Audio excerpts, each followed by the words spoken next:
Welcome back again, folks, to another episode of the Profitable Sheep and Goat Production Podcast. Matt and I are back again today, and today we have a guest on, Adam Uthlaut from Missouri.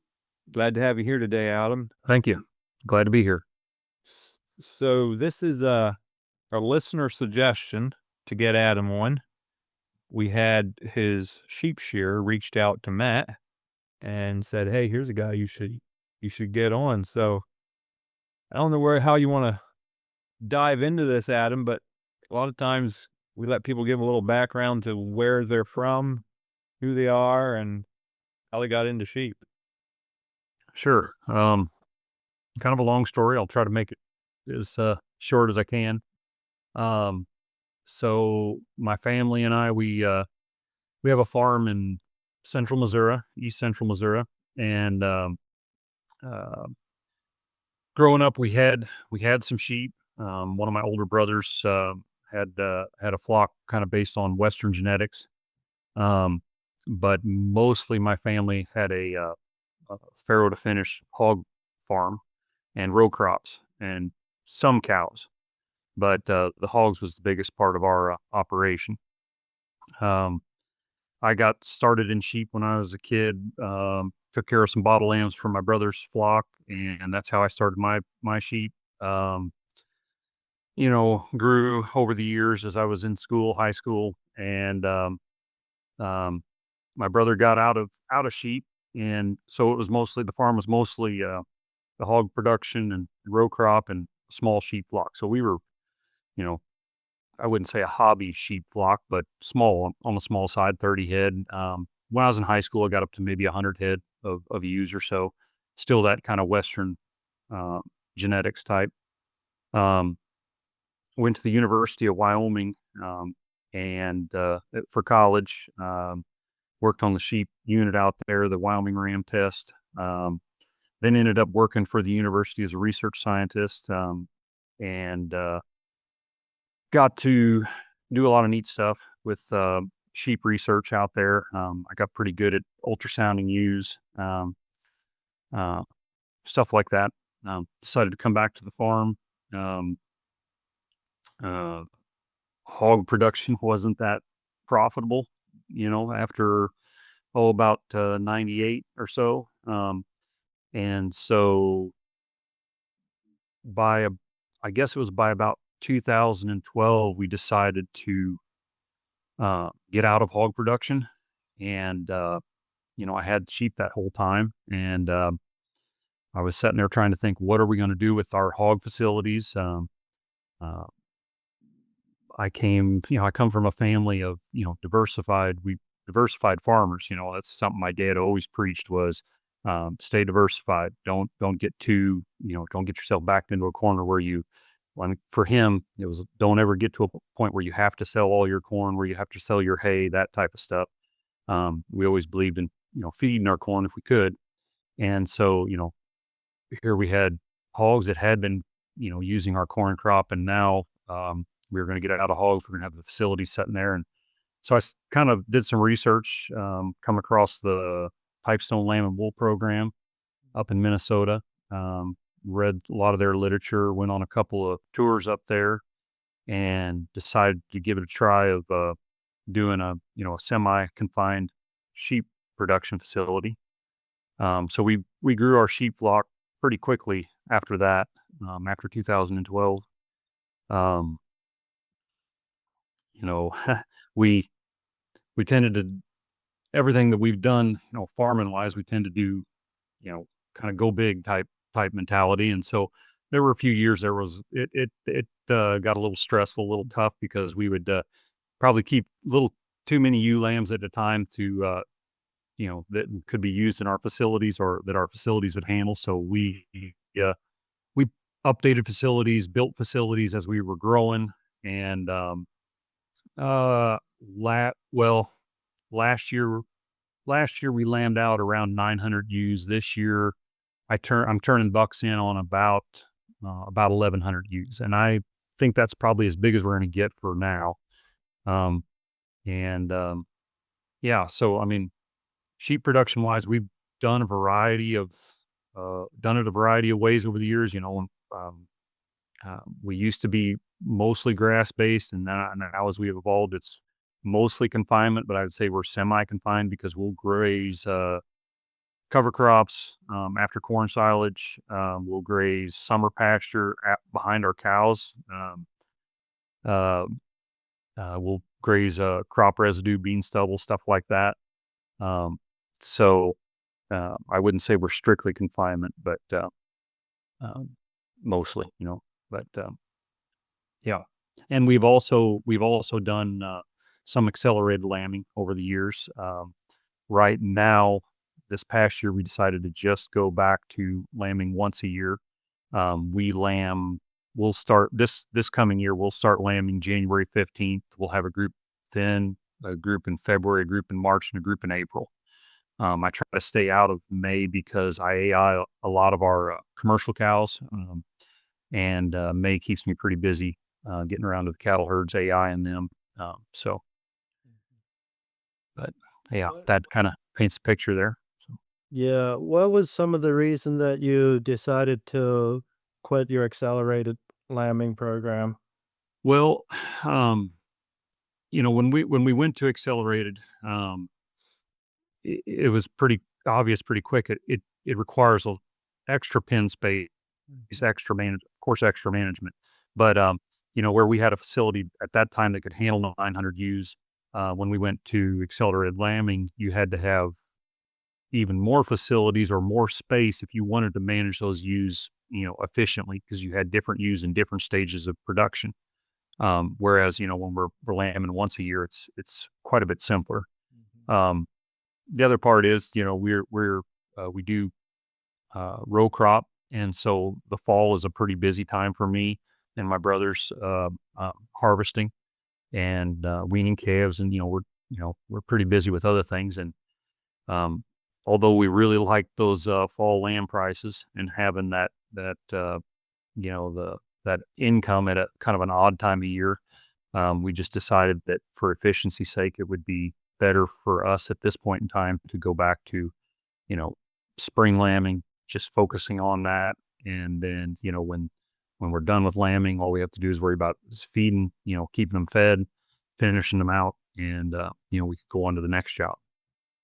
Yep, makes sense because it is a lot more work to do the accelerated program. Um, what ewe base are you running now? You'd started with Western type ewes. Oh yeah, yeah. I kind of skimmed over that, didn't I?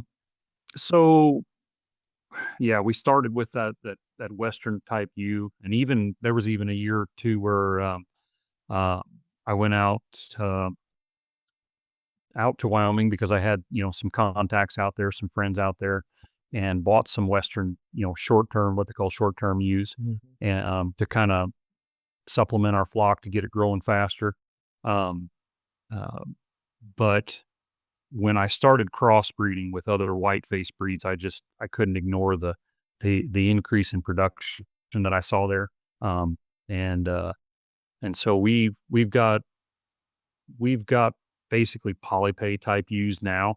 Um, and in the last couple of years, we wanted to try to push for a little more production, a little more a higher lamb drop Hmm. rate, and so we're trying a few of the Redu Arcot genetics out of Canada that came down a couple of years ago, and so I've got some daughters of those rams, and that are in production now, and I'm liking them. So, Yeah, good.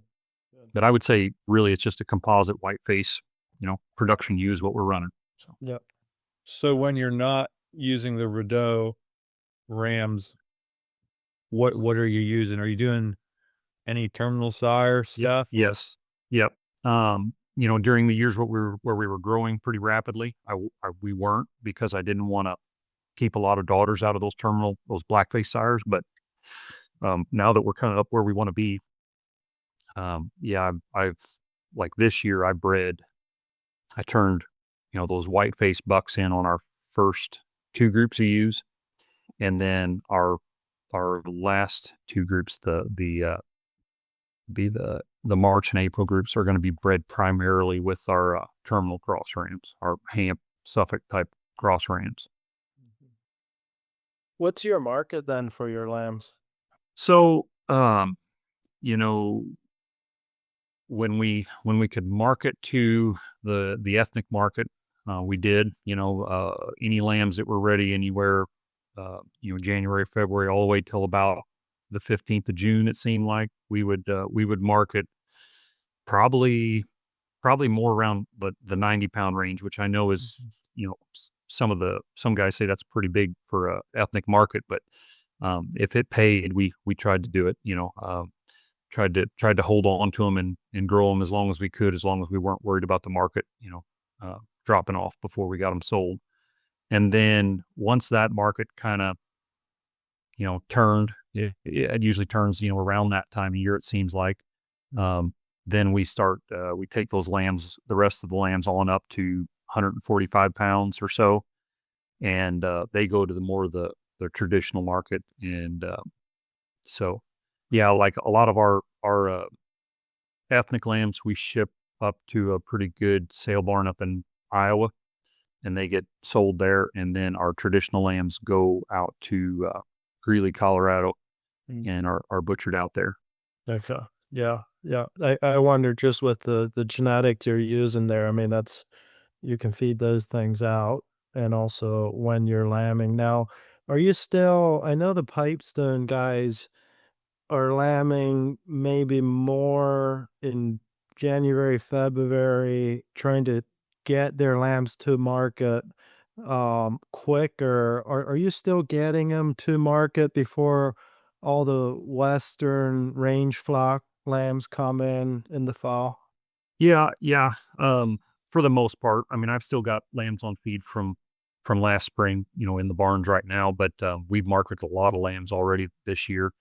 And when you're kind of running a program similar to like the Pipestone guys, you've got a lot of feed in front of those lambs, you know, most of their life, so they're growing at a pretty fast rate.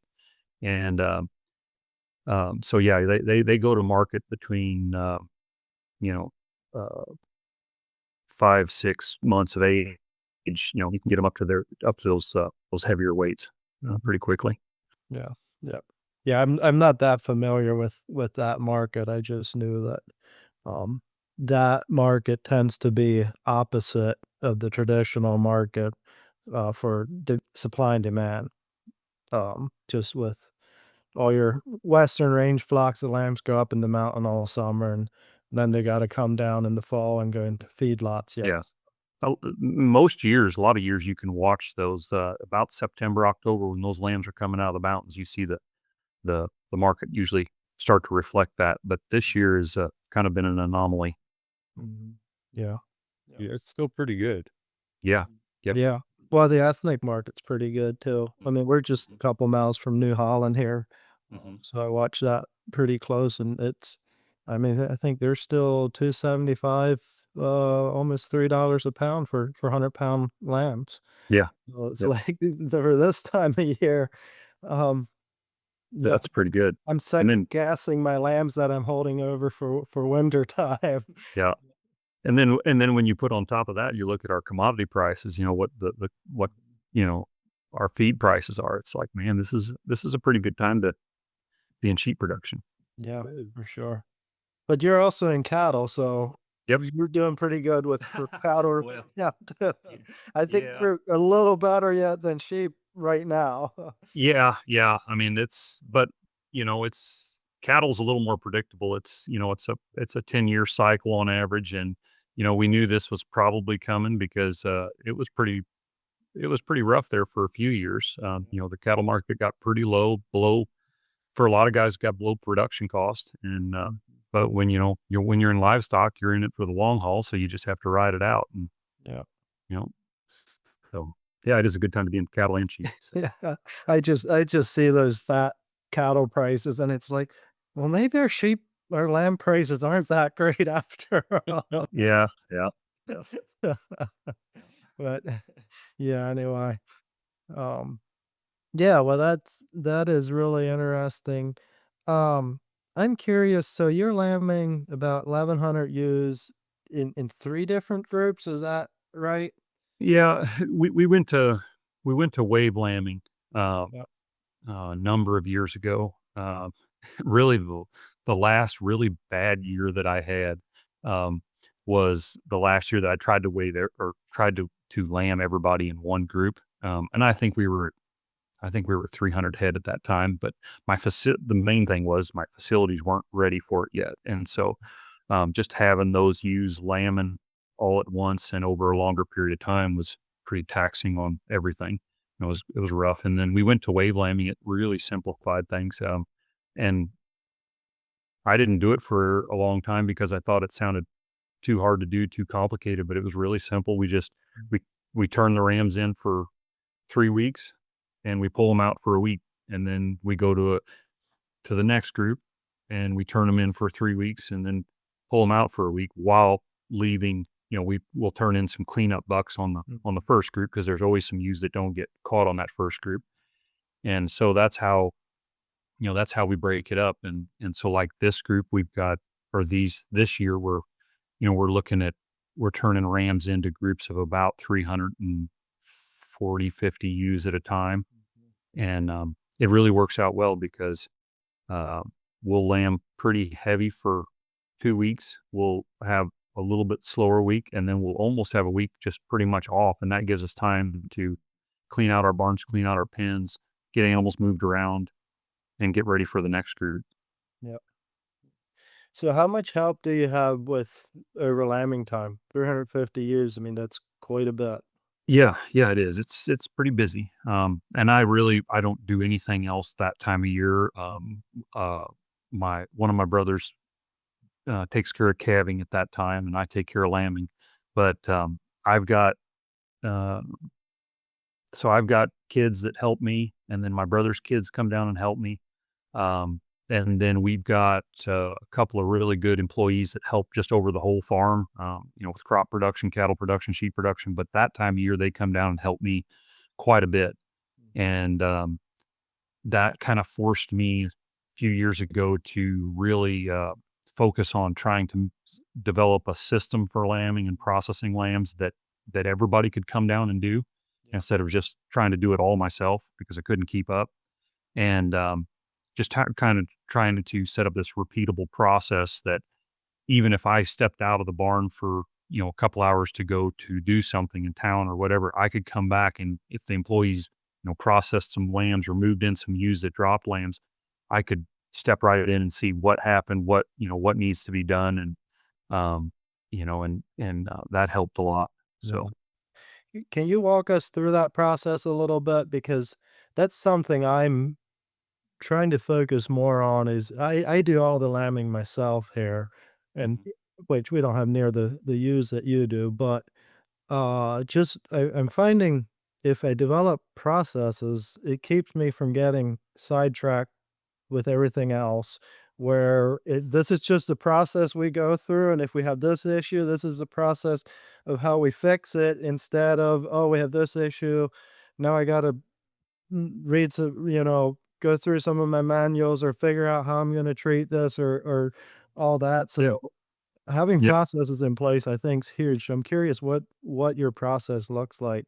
And maybe with that, maybe explain a little bit how you have your lambing barn laid out as well as you can. sure, sure. Um, I guess one thing I'd like to mention is, even with our process set up, um, when you're lambing out a lot of ewes in a hurry, uh, when if they're synchronized, or a lot of ewes in a short window, um, it can kind of like overwhelm your mind. I guess I would say you think, okay, I put this ewe in this jug, and I'll come back in an hour and I'll check to see if she's got this issue or that issue. Um, if you're not doing it in a systematic way or leaving notes on, like what we've gone to doing is putting a whiteboard on the wall and leaving notes if there's a U with an issue that needs to be checked on later. Because when you're doing a lot of U's, you just tend to forget stuff like that. You come back in an hour later and you can't remember which U's you put in which jugs unless you've got some notes or some numbers on the wall, that type of stuff. So that's that's part of why went that way. But Mhm. yeah, so kind of a rundown on how we do it. Um, I've just got an old hip roof barn that's you know, been there forever on the farm. It was used for um, just just about anything over the years, but you know, we retrofitted it for sheep. So it's just a your typical hip roof barn. It holds, I think I've got 42 jugs in there, and that's our main lambing barn. And then I took a little bit down the road, just walking distance down the road, I've got an old fairing barn that had about, I think it had 40 crates in it, sow fairing crates in it. And I gutted that, made it to where we could get into it with a skid steer, and we can set up, right now we can set up about 24 jugs in there as well.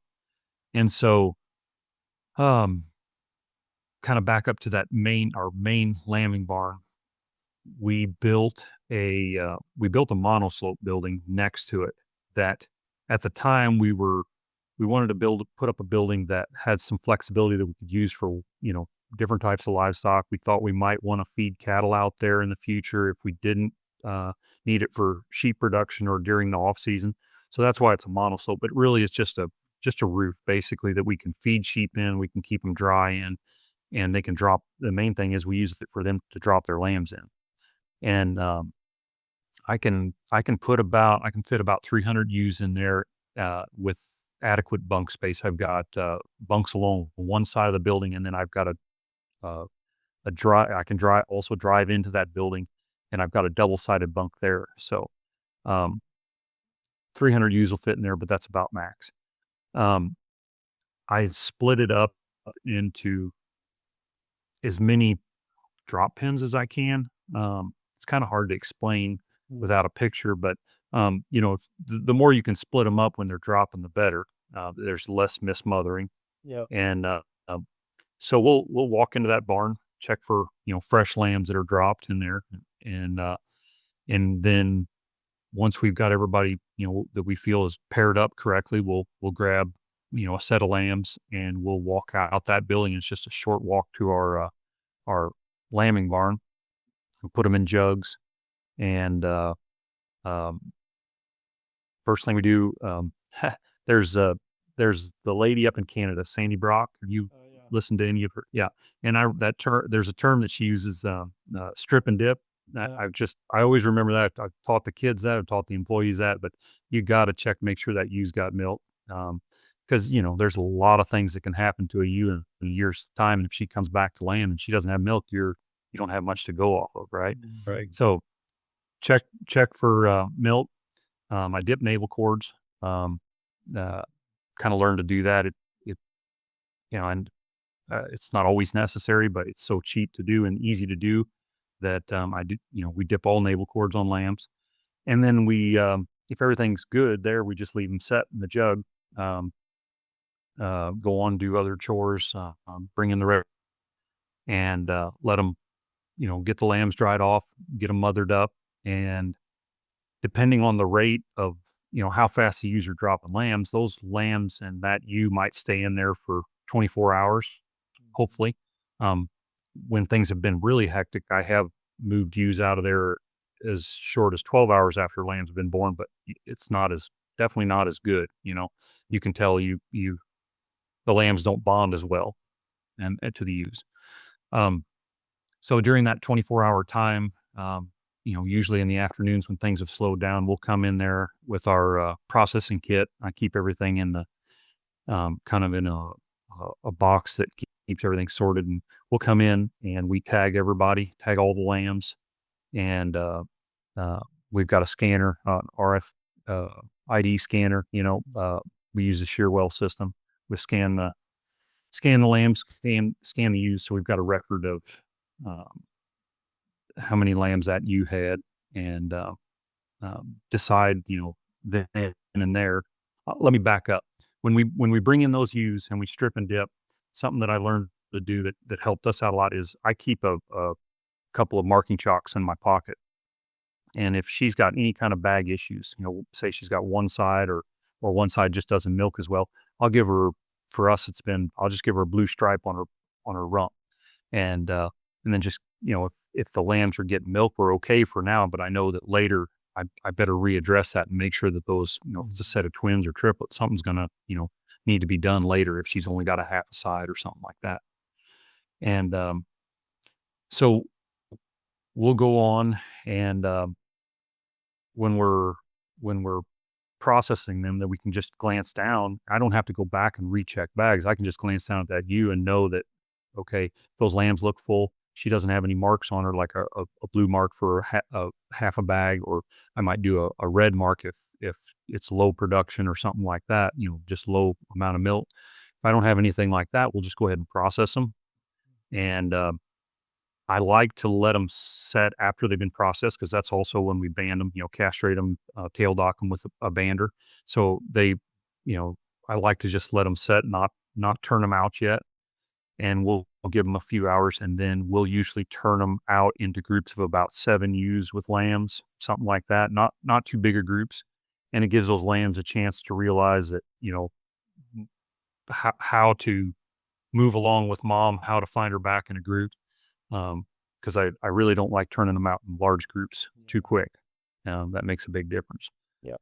And then, by the next morning, I'll probably turn that group, two or three of those groups in together, and just kind of do it through steps, to get them into bigger groups. Then we will, the way our farm is set up, I have to move those ewes then away from that lambing barn to keep room there for the next groups. And so we use an old hydraulic hog cart, just a hydraulic cart, and we'll load the lambs in the front, the ewes on the back, and we'll take them to one of our old hog buildings. And especially early in the year when the weather's pretty poor, cold or rainy, we'll take them into one of our we've got an old grower building that has a feed system in it, and we'll put them in there, and those ewes are going on soy hulls and DDGs. Now, later when the weather's better, I'll go into some of our, I might go into some of our bedded buildings where I can feed a TMR. Just kind of depends on the weather at the time and how early in the year it is and how bad I need the facilities. And they'll stay in like our confinement barn with the feed system. I won't leave them in there more than 30 days, because that ration tends to get a little expensive compared to our TMR rations. And so they're in there for about 30 days, and then they'll come out. We'll get it cleaned out and ready for the next group. They'll go out into a bedded barn and go on a TMR ration, and go there for another 30 days. And by about 60 days, I'm trying to wean lambs. I try to have them all weaned, by 60 days of age. And during that time, they've got access to a creep feeder. And so those lambs, I never hand feed any lambs, because there's just no way I would be able to keep up with the number of lambs we got. So by them having access to a creep feeder, and they go through that weaning process, they learn to hit that creep feeder pretty hard. And then, when they get weaned, they go on to a grower ration, and then later transition to a finisher ration. So yeah, they're on self feeders the whole time. And that's part of why I think those lambs, they can market at a young age. Yeah. So you're feeding whole grains on those self feeders, or what are you feeding in there?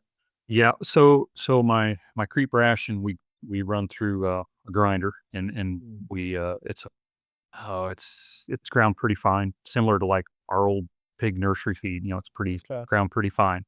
Um, by the time we get to the grower ration, it's mostly whole corn, soy hull pellets, and the last couple of years we've gone to a sheep pellet, which is basically everything else other than the corn in the ration. It's got many. A protein pellet. Yeah. It takes care of the protein end of it. It's got the mineral, trace mineral, and the vitamins in it. We used to do it all by hand.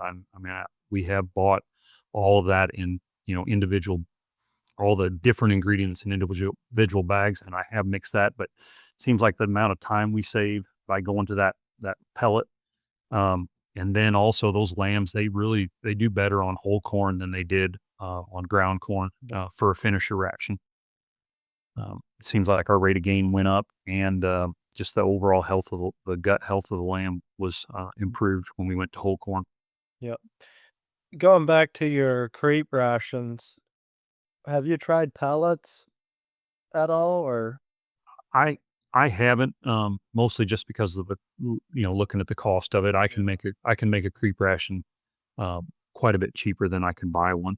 yeah, So yeah, because and our grower ration is basically the same thing you're doing. We're buying a protein pellet and then mixing it with whole shelled corn, and we use barley if we have it. But then with the creep feed, we've gone to all a pelleted creep feed, but Mhm, it gets pretty expensive. mhm. So that's why, yeah. And one thing I've learned to get them started, we just use straight soybean meal, like I've heard just of a that. little bit, Mm. like Yeah. just to get them started. So I was wondering if maybe there's they like that finer texture, if maybe that's why you did it. But for you, it's just a cost saving. Yeah, and in our creep ration, we put molasses in it, we put soy oil in it, so it smells pretty sweet, smells really good, and those lambs they like it, they really like it. So What protein is that creep ration, and are you running that fine ground mix up until weaning, or when do you? um, I try to introduce our grower ration before we start weaning. Um, uh, our the main other than the texture, the main difference of our creep ration, it's a higher protein than the grower ration, Mhm. but it also has sodium bicarbonate in it to kind of to make sure they don't get acidosis. And but if you run sodium bicarbonate for too long in a ration without ammonium chloride, the ammonium chloride helps with urinary calculi. So if you run sodium bicarbonate for too long, you're going to start seeing some water belly and some lambs, some urinary calculi, and so that's why I try to get over to the grower ration kind of a little bit before the weaning process starts, and get them onto get some ammonium chloride in their diet, um, because I have seen some urinary calculi uh, before they were weaned. So Hmm. How much sodium bicarb per ton are you running in that? You had I think about 7 pounds per ton. I have seen some rations that go up to about 10 pounds per ton, but Mhm. and I like keeping some of that around because if there's a group that gets stressed a little bit during the weaning process, I'll take that sodium bicarbonate and just put it in a pan and let them self medicate on it. I guess you'd say it. Right. I learned that from the pipestone directors up there that, when a lamb's kind of starting to get that sour belly from acidosis, they'll tend to go and consume a little bit of that, and that seems to help. So Yeah. That's interesting. Yeah, Yeah. I don't think I'd have to look at our, creep rations. I don't think we have it in our creep rations. I've always used it as a free choice, Mhm. especially over weaning, and when we get on that heavy grower ration, get going on that, we always try to make sure we have it in, but we'll put it in free choice the whole way through on fattening lambs. Now we're not fattening them to the weights that you are, so it's not as long of a time. the time's a big Yeah. factor on that. So Do you run ammonium chloride, man? Yeah, yeah, And it's in our palate. yeah. Yeah, yeah. Back to that. Uh, Go ahead. well, I was going to ask you, were you saying you also keep sodium bicarbonate in front of them, or just the you said yes? Yeah, yeah, Yeah. we do the sodium bicarb, we do free choice. The ammonium Yeah. chloride is in the ration, actually. Okay. So I'm not 100% sure on that, but I know I do remember the pipestone people cautioning me a little bit on running sodium bicarbonate for too long, Okay. because they say that the sodium bicarbonate and ammonium chloride tend to cancel each other out, because the sodium bicarbonate is a base and your ammonium chloride's your acid, and by having them both there, you might. That's what they told me, is that you better be careful. You might see more urinary calculi. So that's why I back off on. Once I get through that stressful period Yeah, of weaning and everything like that, then I back off on the sodium bicarbonate. yeah. Yeah, that makes sense. I mean, we're only on feed for 2 months till we're hitting market weight, Right, so right. You guys it's market them a lot earlier than we do. After they're weaned, you mean? after weaning. Mm, Yeah, yeah, So yeah, they're 'cause 120 days old or something. yeah, yeah. yeah, Yeah. yeah. Your feed, your creep feed, I don't think you said what protein do you feed before Oh, you go to your grower? yeah, I believe I believe it's at 16 to 18, somewhere in there. I need to look back at my records. I've been just using the same ration for so long, I Right. can't remember off the top of my head, but yeah, it's somewhere around that. It's, and then, by the time we get down to our finisher ration, we're in that 12 to 13% range on protein. So, Yep. Yeah. Going back to your lambing, I had a question, and you were saying in your drop pens, you try to split that up in as small groups as you can. What size group do you try to go for? um, I mean, I'd like to have them. I'd like to have 50 ewes in a pen or less. And when we're first starting out with 350 ewes in there that are just about ready to start lambing, we're pushing it. We've got really too many ewes per pen, but that barn, I just can't divide up any smaller. Um, but that also goes with that extra landing barn that I've got, the old fairing barn. We'll take a group of ewes and move them down there just to spread them out further. Because anytime I can spread those ewes into smaller groups, smaller pens, my landing is much more successful. There's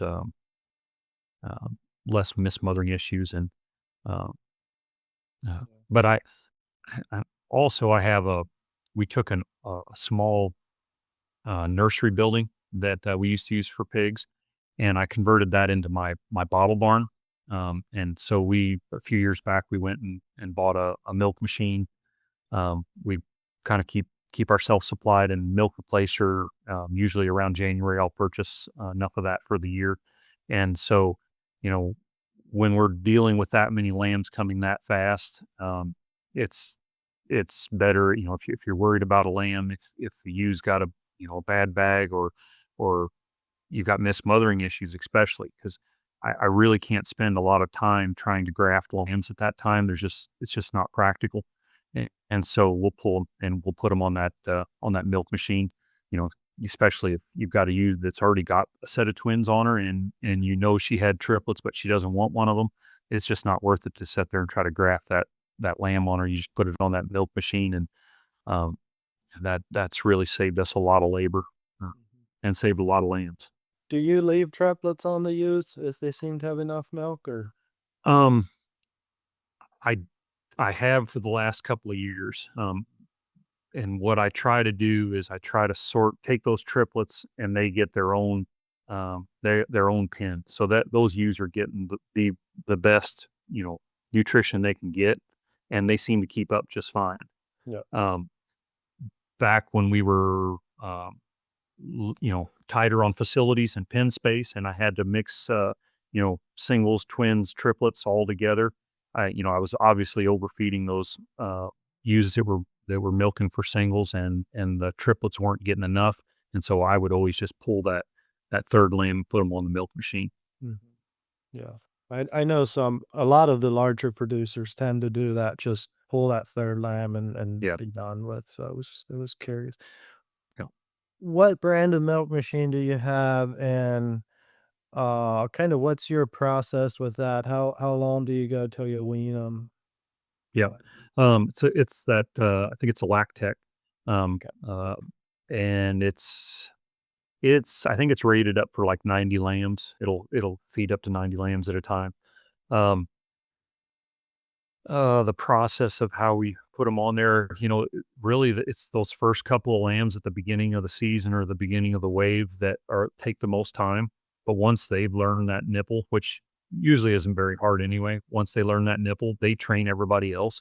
When things are really busy, I've just grabbed lambs that I knew needed to go into that barn. I'll carry a 2 or 3 lambs that I can carry into that barn. I'll drop them in the pen that with the other lambs that already know how to do it. And by the time I come back in the evening, they've already figured it out um, on their own.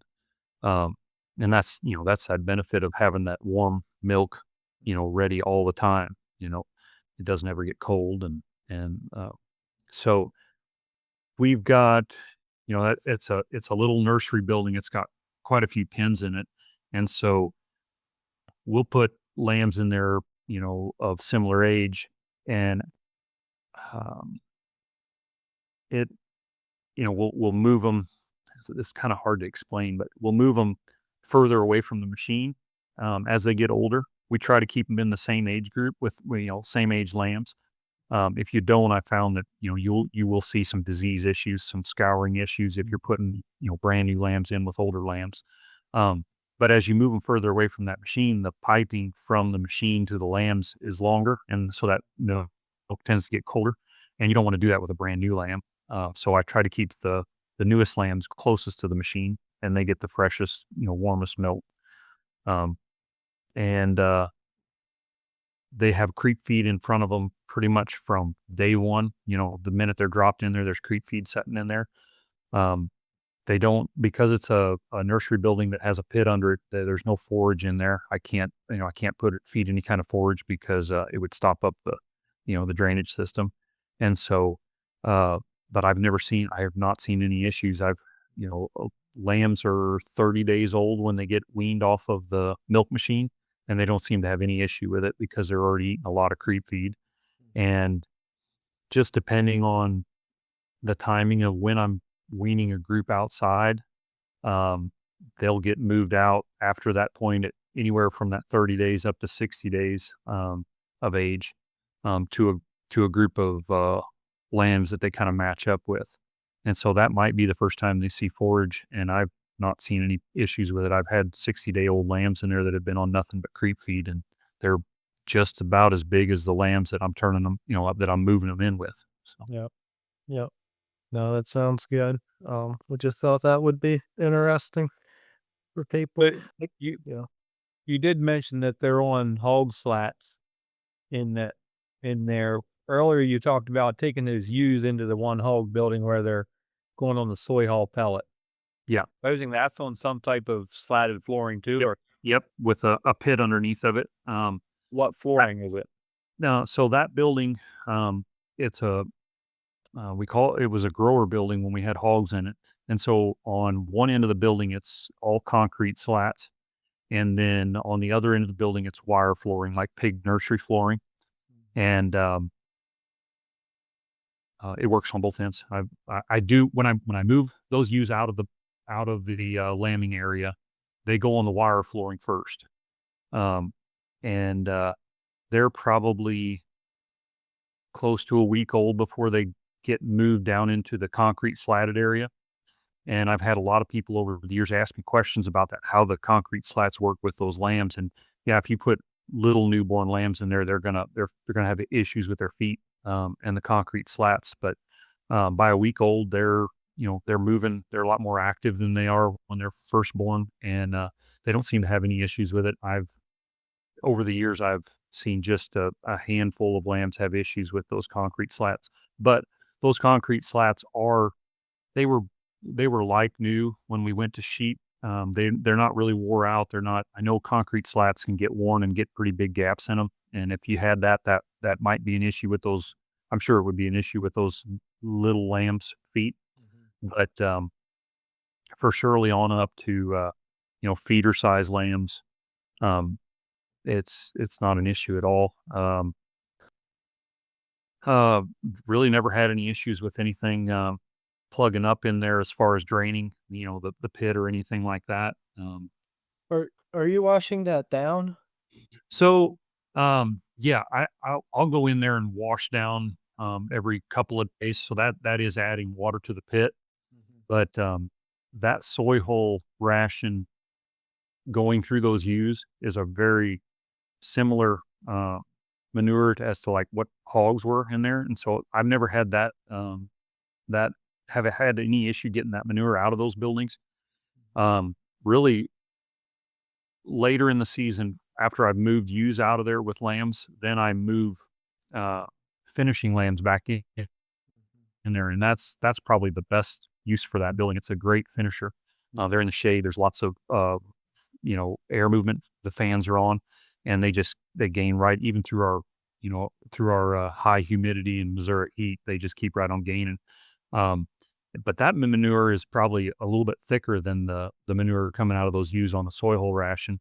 And so when I wash, I'm adding some water to the pit, but it's never really been much of an issue getting it out of there. So, Are you washing some during when there's animals in there? oh yes, yep, especially with those little guys, the little lambs. I'll wash those floors. Just kind of depends on how quick the manure, kind of builds up. If I see any kind of scouring issue, I try to keep them washed because that'll spread quicker if it's not washed.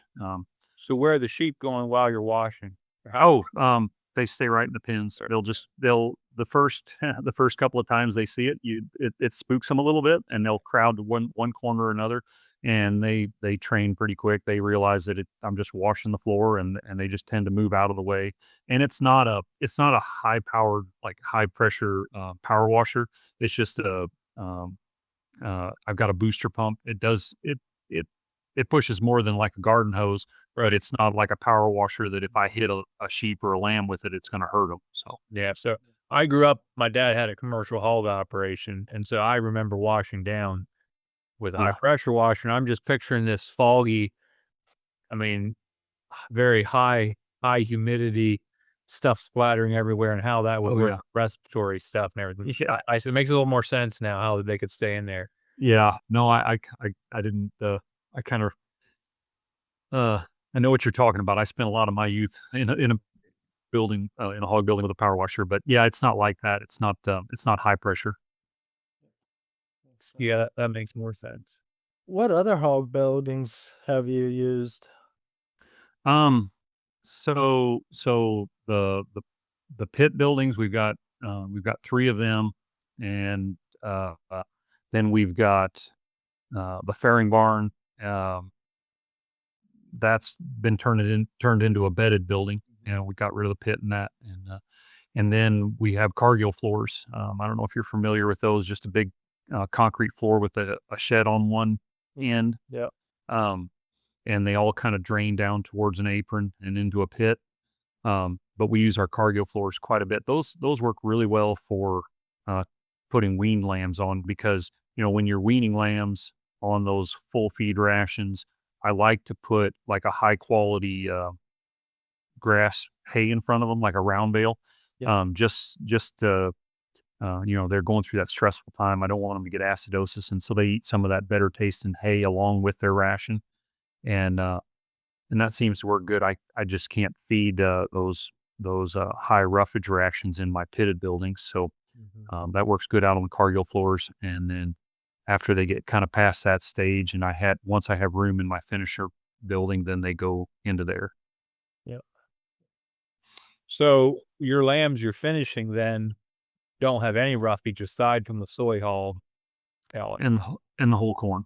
I know you don't classify that as a roughage, but it seems to yeah, and it seems to create some scratch in their stomach and their rumen, and it's there's a lot of difference if you feed a group of lambs out on ground corn and you try to finish them on it, and then you go to whole corn, the manure changes, and you can tell the gut health is a lot better. Um, but yeah, the last 30, 60 days, they won't have any kind of grass or anything like that in front of them, just the whole corn, the protein pellet, and then I always keep a little bit of soy hull pellets in there, um, for that scratch as well. Mhm. Yeah. Yeah, that's interesting.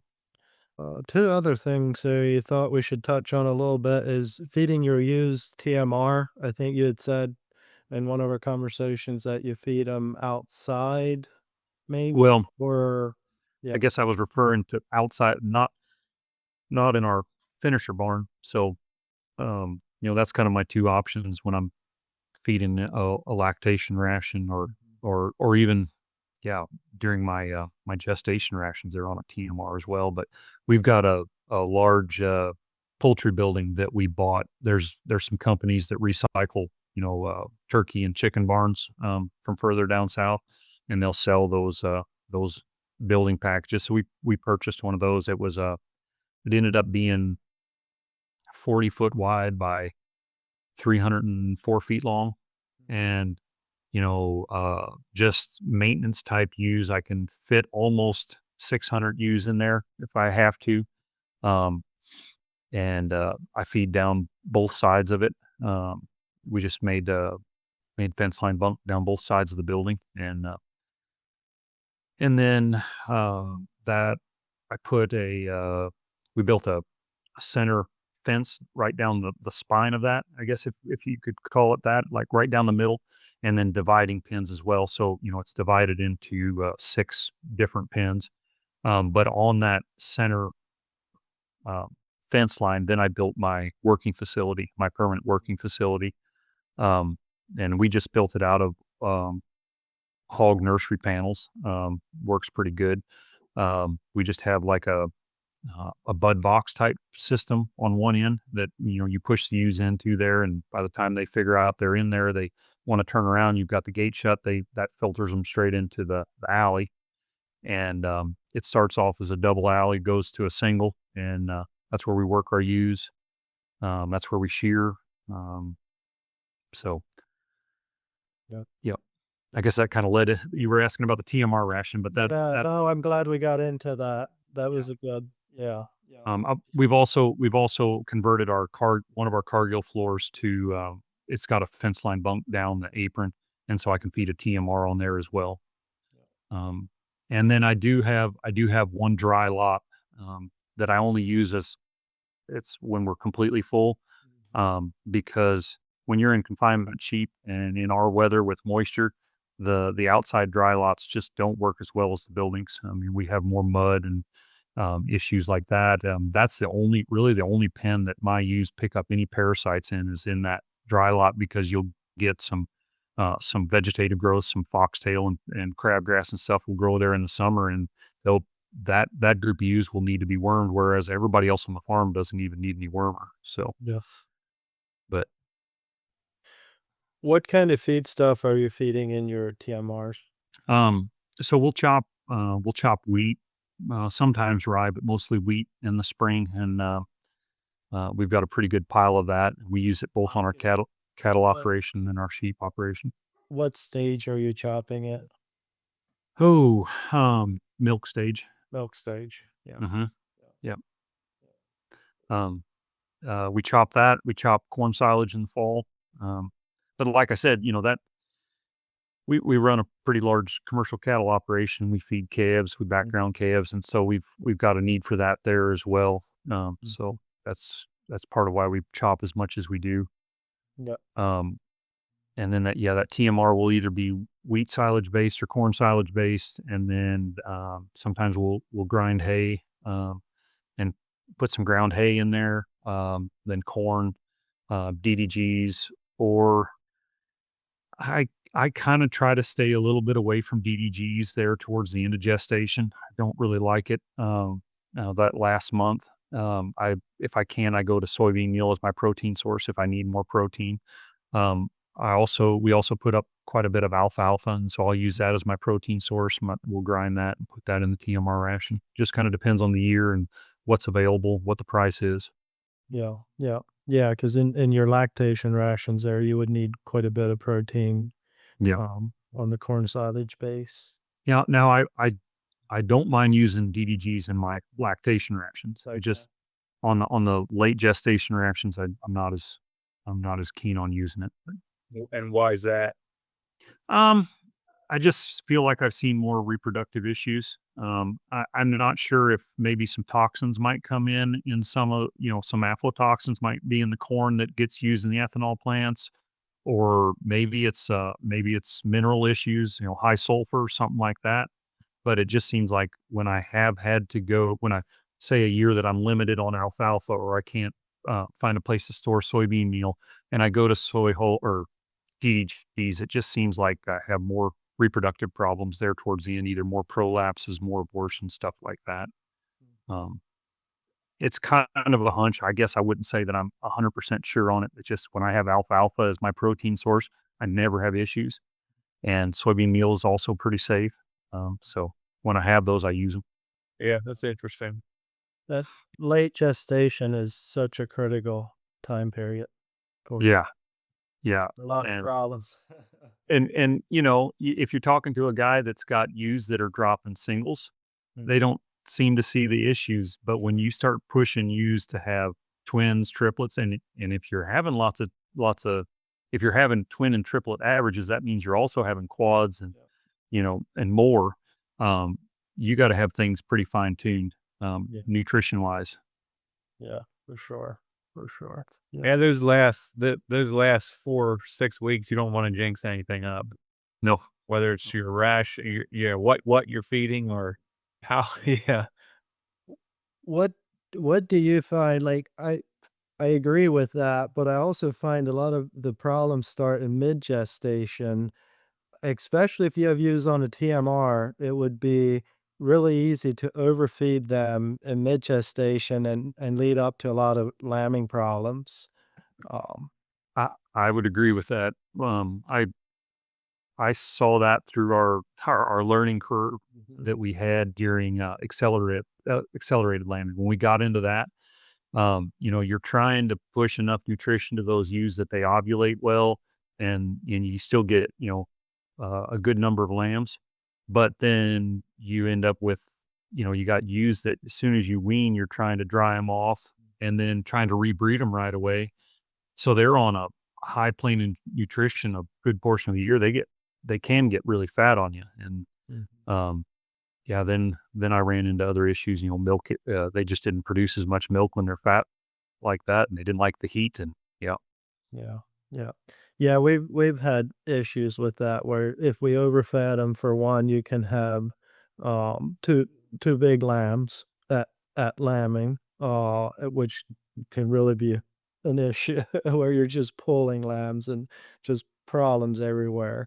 But then on the accelerated program, what we found is if the ewes are skinny, when we wean the lambs and we go to breed them right back, we don't really get a chance to put weight on them. Because what I've found is if I try to put weight on ewes in mid-gestation, it doesn't work. By that time, it all goes into the lambs, and then we lead up to big lambs and lambing issues again at lambing time. yeah, Uh, there's certainly a level of management there with the accelerated program, but yeah, yeah. yeah, I feel like the 2 most important nutrition management periods for sheep is mid-gestation and late gestation, Yeah. and if you get those wrong, you're gonna have lots of problems. Oh yeah, yeah. Yeah.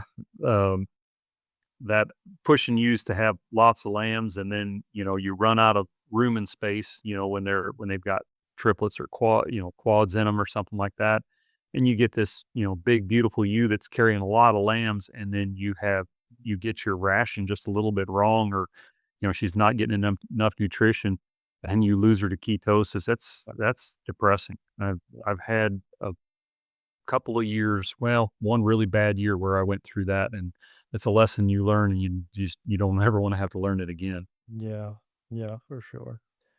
I guess to pivot a little bit, you also mentioned that you graze some summer pastures maybe, and then also you're, grazing cover crops.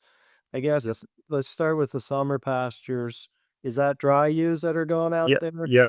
So I'll lead with that. I just when we got to the size that we are, I just got away from ever turning lambs out on pasture anymore. Um, you know, the lambs you notice how you have parasite issues on lactating ewes before you have it on dry ewes. That it just seems like that nutritional draw from that ewe, is enough stress, and they just can't handle the parasites as well as they could when they're dry. So, and then the predator side of it, you got these lambs that are worth what they're worth now, um, and especially when your feed inputs are cheap. I just don't see the risk in turning that lamb out. Yeah, it's cheaper feed, it's cheaper grazing, but you could lose some to predators, some to parasites, and it's a lot harder to manage. For us, also, it's harder to manage that nutrition side for that lamb. If they go out on grass, they go off the create feed, or they're not they're not exposed to creep feed. Then when you come in and wean them, you've got to be careful, introducing corn too fast, too much, too quick, So yeah, it's just dry use. Usually we're following our cow herd. We got a lot of like ragweed in our pastures after cattle herds go through because the cows don't really like that. And the sheep, they strip all the leaves and seeds off the ragweeds, a lot of things that the cows don't like, the sheep will eat. And so we follow those cows around through some of our summer pastures, and it we don't really need to go back and clip those pastures like we do on other farms where we can't graze sheep. So Yeah. And that's a great program for with lambing once of a year. You don't need that great quality of feed for those dry ewes in the summertime. So right, that's a not at great all. program. Yeah. Yeah, yeah, it's cheap. It's cheap feed. It's already there, and yeah, like you say, they don't need much. You don't really want them to get. You don't want them to get fat because you want to when it comes time to get ready for breeding season and you want to flush them. You need them, not fleshy. So that way, when you flush them, um, their body responds to it and they ovulate more, and you get more lambs that way. Yeah. So I'm guessing you have quite a few acres here that you're grazing. What kind of fencing do you have on there to keep your ewes in? Just a variety. I mean, we've got quite a variety. Um, Uh, you know, woven wire works great. It's great when I turn into those pastures that sheep aren't going to get out. Barbed wire, but I'll even get down to poly wire, especially when we get to our cover crops. A lot of our crop fields are in the floodplain. I can't build a permanent fence around a lot of our crop fields um, because the floodwaters might take it out, and so it's a lot of temporary fencing. um, I get by just fine with 2 strands of polywire, and as long as those ewes they don't get hungry, they don't really test it. My cover crops they're pretty happy on those. Um, the crop residues, I might watch it a little closer just to make sure they don't get hungry, because then, yeah, they might start testing the fence. But that's the other thing I learned when I quit turning ewes out with lambs. Um, a group of ewes with lambs will test fences a lot harder than a group of ewes that are dry. And I guess it's because the lambs are going through the fence first, and then the mom will see them out there and they follow them. But it doesn't take near the fence now to graze these dry ewes that it did when I was doing the pasture grazing with ewes and lambs, and Mhm. so Yeah, that makes sense. Yeah. What kind of cover crops are you grazing after you say it's after corn silage or? yeah, yep. So yeah, we chopped corn silage here about what did we do? Maybe September 1st or so this year, and I went in behind that and sowed oats, turnips, and we put a little bit of crimson clover in there, but mainly it's the oats and the turnips that are feeding the ewes. And when we get a year with good moisture and we don't get too early of a really cold winter, that stuff will get, you know, it'll start heading out, and those ewes they love it. They do really well on it. I have grazed wheat and rye that I've sown in the fall, and um, we've grazed. That's the thing that I feel like sheep have such an advantage over cattle on. We've grazed cattle on cover crops too, and you get a little bit of moisture, a little bit of rain, and they start packing the ground. You want to get them off because you're worried you're going to cause compaction. Those ewes can just stay out there. They don't seem to have any uh, detrimental issues on next year's crop as far as compaction goes. And as long as as long as the creek doesn't take the fence out, the ewes can stay out there and keep grazing. Whereas the cows would already had to have been taken back out of the fields because it's too wet, and put it back up on the hillsides. So, Yeah. Are you breeding out there?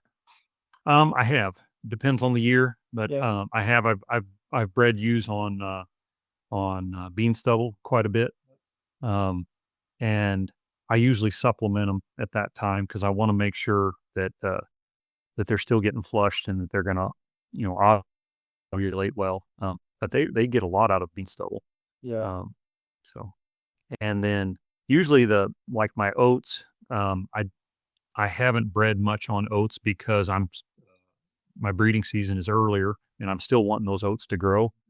Um, and so, usually I have bean stubble, uh, in adjoining fields, and so nothing's growing there. Might as well graze that bean stubble before it gets rained on and starts to deteriorate. So I use that first, and then I go to the oats later. But um, yeah, the oats is such a high nutritious feed that I've had ewes get almost a little too fat before I bring them in to shear them and get ready for lambing. Yeah. So Yeah. Yeah, because when you were talking about that mix, I was thinking, boy, that would be a great mix to flush them on. yeah, you Just probably a little could. too late for you. Yeah, Yeah. for me it is. Yeah. Um, maybe if I had all the acres I wanted, and I wasn't worried about grazing those oats off before they've hit their full potential, or I could turn them out there earlier.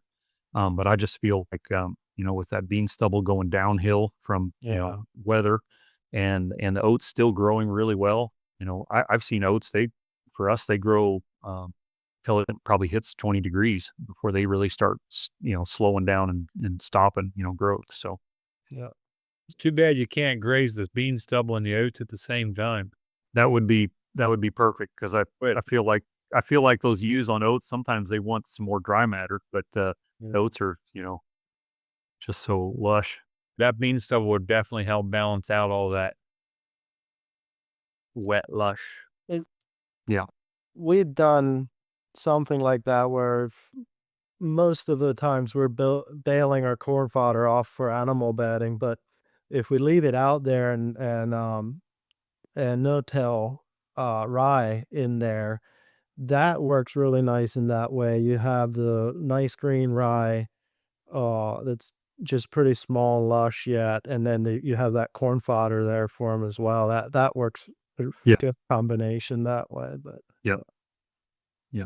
that was a Okay. lot of really interesting information. I'm sure there's a lot more we could get into. Um, but yeah, we probably should wrap it up unless any of you guys had anything else. No, I think that kind of covers the basics on how the sheep operation runs. So So I don't know how much information you want to put out there, but if people want to contact you, is there a way to get hold of you? I guess I didn't ask, but maybe you're also selling some replacement ewes if people are looking for a source of ewe lambs, anything like that. yeah, we've sold replacement ewe lambs in the past. We've got a because we've kind of hit our uh, capacity that we want. We've got quite a few ewe lambs that are going to go as replacements this year, and um, uh, so yeah, we're getting ready to send a pretty big group up to the Kelowna sale barn up in Iowa. We're going to send probably, I don't know, it's over 200 head that we're going to send up there that are all multiple borns. I marketed all of our single borns as feeder animals, but um, yeah, we're gonna sell some replacements that way, and I've sold some off the farm in the past too. So, but yeah, I mean, I've had people contact me before, about sheep questions, especially about, taking hog facilities or, those poultry buildings and how to use them for sheep. And I'd be happy to answer any questions on that. And probably getting on messaging me through Facebook is probably, I mean, that's the way it's worked pretty well in the past. So, yep. All right. Well, thanks a lot, Adam. That was All a right. very interesting discussion. All right. Well, I appreciate it. It was fun. Yeah. Yeah, we appreciate you taking time out of your busy schedule. No problem. No problem. I always feel like this networking between sheep producers is it's very valuable. All the things that I've learned going on different sheep tours and talking to other sheep producers is it's you can't replace that. You can't get it out of a textbook. It's worth a lot. So Yeah. Yeah. All right. We'll see ya. Yeah. Thanks yep. again. Thanks.